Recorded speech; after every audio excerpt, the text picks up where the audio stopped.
This property, I purchased it for. We purchased this property for this project right here. We purchased it for. Do you want to get started in property? Well, this video is for you. In today's video, we're going to go and view 4 of my different HMO projects. I'm going to tell you how much each property was purchased for, how much we're going to spend on them, and how much profit they're going to earn every month. So if I was you, I'd grab something to take notes with, because by the end of this video, you're going to know exactly what to do on how to do deals just like these for yourself.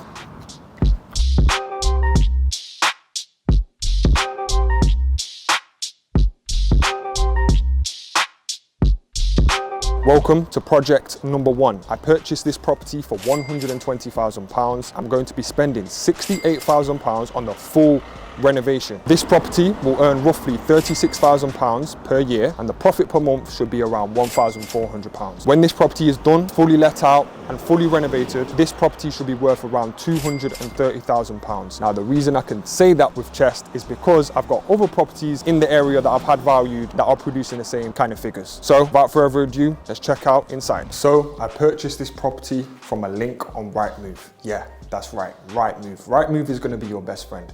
It's the easiest and quickest way of finding deals just like this. So this one was actually listed for £145,000, but we secured it for £120,000. So what I do is I look at all the different areas that I'm focused on, and I'll basically see which property is going to be good to convert into a HMO. A HMO stands for House of Multiple Occupants. So this property is very large. So cheap purchase price, large house, and it's in a non-Article 4 area. Perfect. Let's buy it. 120k. That was my offer. They accepted it. Happy days. So what I want to do now is talk you guys through the layout. So this property is currently a large 4-bedroom family home that we are converting into a 6-bedroom, 4-bath HMO, and it's going to be rented to working professionals, earning us £36,000 per year. So this is the current lounge, which we're going to convert into a bedroom. So it's perfect because the hallway is here. So all we need to do is just change this for a fire door, make sure the property is HMO compliant, and this will be bedroom number 1. Now, when you're looking at properties on Rightmove, you need to really think, does it have a good lounge that you can convert into a bedroom? This area, this is actually the current dining room. So what we're going to do with this room is keep it as it is. And this is going to be actually a living and kitchen area. So this is the living room right here, which leads on into the kitchen.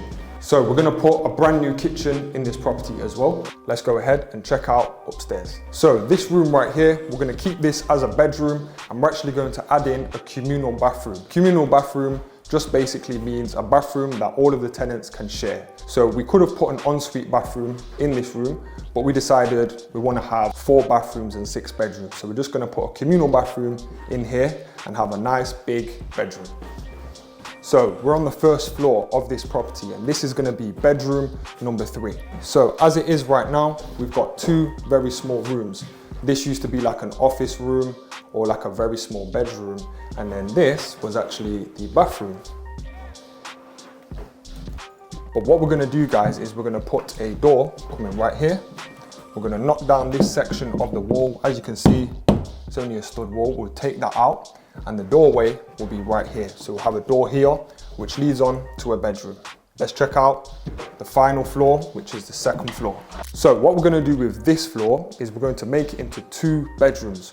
We're going to add a window right here, and it's already got a window on this side. So we're going to partition it right here, build this up. So there will be 2 doors, one door here and another door right here.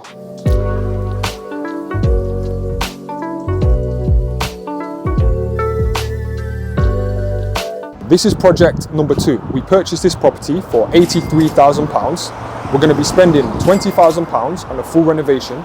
It's going to be earning £18,000 per year. The monthly profit is going to be around £1,000, and it's going to be worth roughly £140,000 when we're fully finished this renovation. Let's check out inside. So a lot of people ask me, how do I fund these types of deals? Now, when I started out in property, guys, I only had £6,000, but now my portfolio is worth over £6.9 million. Now, how I've done that, guys, is I've worked with investors. there's two ways that you can work with investors. You can do something called a fixed return, which is where you will borrow funds from an investor and you'll pay them back over like a 1 or 2 year period with interest on top. The second way is to do something called a joint venture, which is where you do all of the work and the joint venture partner will fund all of the deal. So they'll fund 100% of the deal, you do all the work, then you split the profits 50-50. That's how I've done it, guys, and that's how I've built my portfolio to where it is today. So right now, I want to show you guys the layout of this property. Now, the good thing is, this property was an existing 4-bedroom HMO, but the reason why I was able to buy it for this amount, so we bought it for 83,000. The reason why it was so cheap is because the agent didn't list it correctly. It didn't hardly even say that it was a HMO. It only said it in small, tiny print on the bottom of the listing. So we was able to grab this for a bargain price. The layout, this is gonna be staying as a bedroom. And the crazy thing is, guys, this property has already got fire doors. So this is a fire door, and this is actually a compliant fire door because it's actually got the intermittent fire strips, which is perfect because that's what we need. So this is the layout. This is staying the same. So this is bedroom number 1. Let me show you the rest of the layout of this property. So this is the living area, which we're going to be keeping exactly the same, just renovating it and making it nice. The same thing with the kitchen. We don't need to replace this kitchen, but we're just going to make it nice. So that's the downstairs. Let me show you upstairs. So this is the bathroom area. We're going to be keeping that as it is, just renovating it. This is bedroom number 2 right here. As you can see, guys, it's a very nice size. It's a good sized bedroom, which is perfect for HMOs. That's exactly what we want. We want the bedrooms to be as big as possible. So that's bedroom number 2. And this is bedroom number 3. As you can see, again, good size. This is going to be going to social housing, and all of the rooms have to meet a minimum requirement. In this area, it's 6.5 square meters. Normally though, it's 8 square meters. So bedroom number 4, happy days. Carpet needs to be laid down and we need to make this room look much nicer. As you can see, guys, it's not looking too shabby, but it does need quite a bit of work. So let's go ahead and check out project number 3. Now, if you're getting value from this video, this is only 0.0001% of the knowledge that I have. So if you do want to get to the next level in your property journey, all you need to do, guys, is click on the link in the description of this video and apply to have me as your mentor. Every single week we'll be on Zoom sessions together, looking at what's going well, what's not going so well, things we need to work on and improve on. Have me, I'll be there for you guys. Let's get to the next level. If you want to change your life, click on that link. Welcome to project number 3. This project right here, we purchased it for £100,000. We're going to be spending £54,000 on a full renovation, and this one is going to be producing £22,000 per year in income, and the profit per month will be £1,160. The end value, so when we finish this renovation, it should be worth around £200,000, and this one is going to be a 5-bed HMO going to social housing. Let's go ahead and check on inside.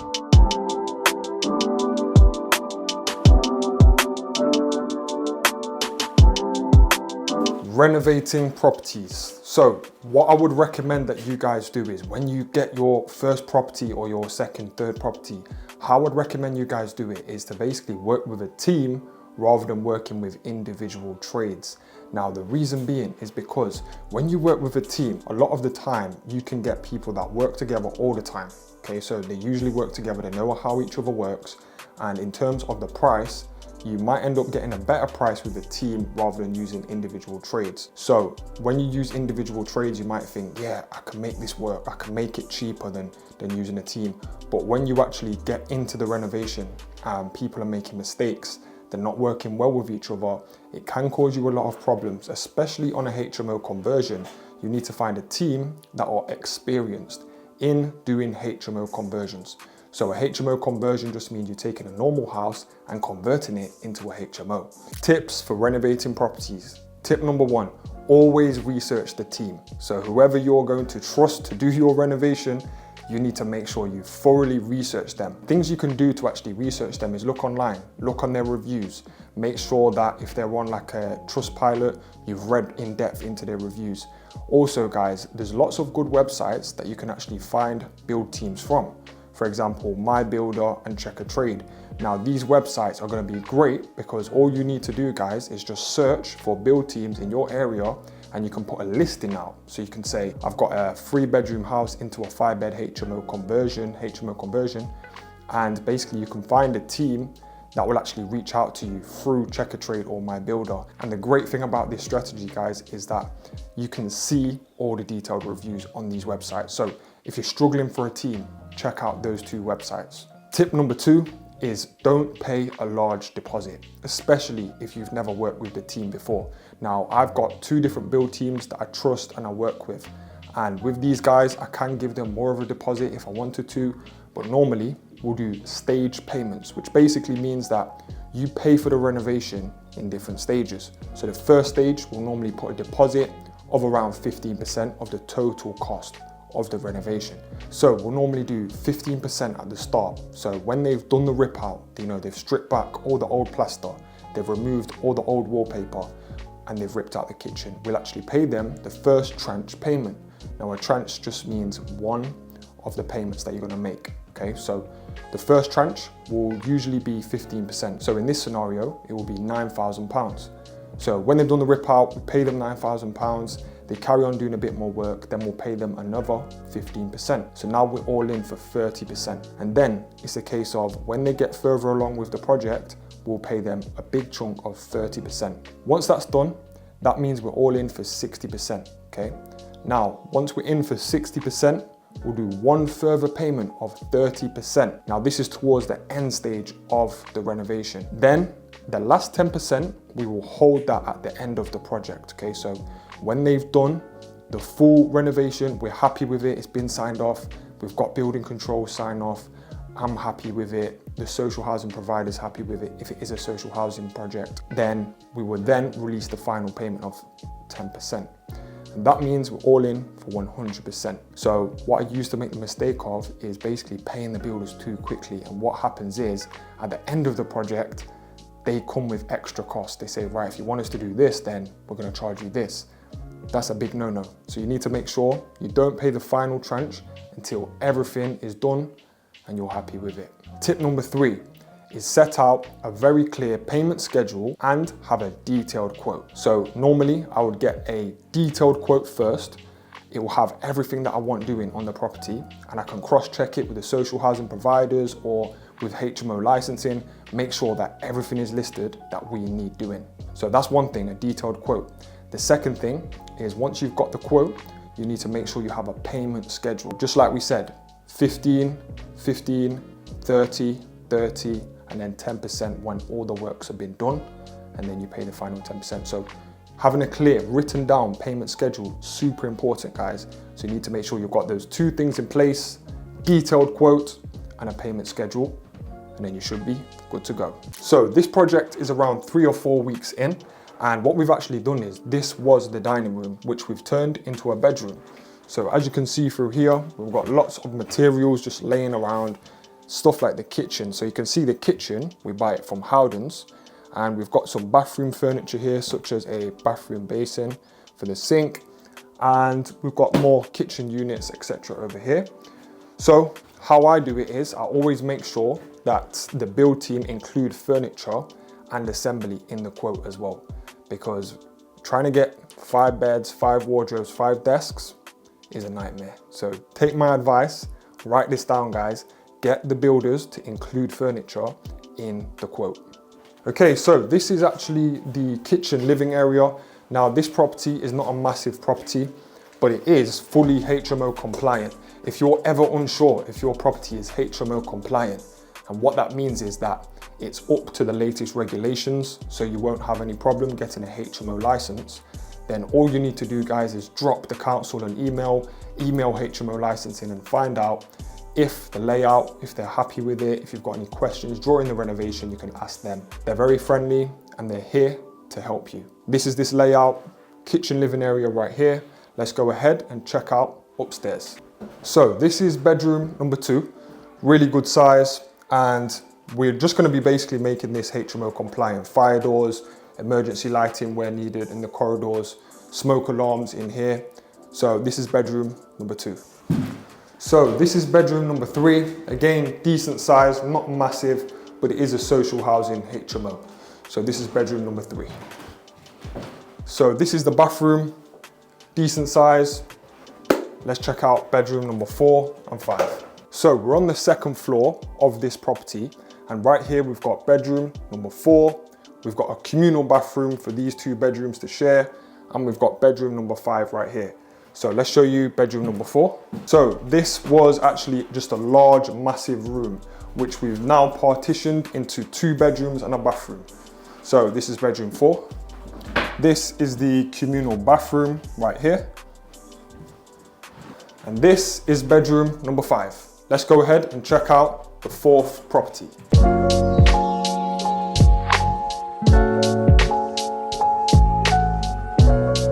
Welcome to project number 4. We purchased this property for £87,000. We're going to be spending £45,000 on the full renovation. This one will be earning us £20,000 per year, and the monthly profit is going to be roughly £950 per month. And when this one is fully completed and finished, it's going to be worth roughly £140,000. Let me go ahead and take you on inside. So a lot of people ask me, how do you get properties for this cheap? Now the truth is, guys, what you need to do is find the areas that are going to work well for what it is that you're trying to do. So if you're doing HMOs, number 1, it can't be in an Article 4 area. Now, the reason why is because if you buy a property in an Article 4 area, then you have to apply for planning permission to make it into a HMO. Now, my strategy is to buy cheap houses in non-Article 4 areas, renovate them, make them HMO compliant, and then get them rented out and then refinance them same properties for their new value.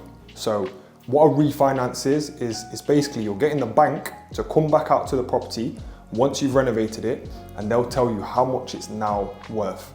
And hopefully you bought it here, you spent this amount on it, and now it's worth this. So they'll actually increase your loan amount, and they'll actually give you a big chunk of money, which lands right back into your bank account tax-free. And that's what the BRR method is all about, guys. Buy, refurbish, refinance, and rent. Now, guys, I'm gonna give you a massive tip right here. If you need a mortgage broker, check out Mortgage Style. Link is in the description of this vid. I've had 5 brokers tell me no, and Mortgage Style tell me yes. They are honestly the best in the game. Check them out if you need a mortgage broker. If you've enjoyed this video, hit the subscribe button. Every single week, I'm going to be dropping educational videos to help you guys with your property journeys, guys. Like this video, comment, let me know what you want to see, but make sure to subscribe.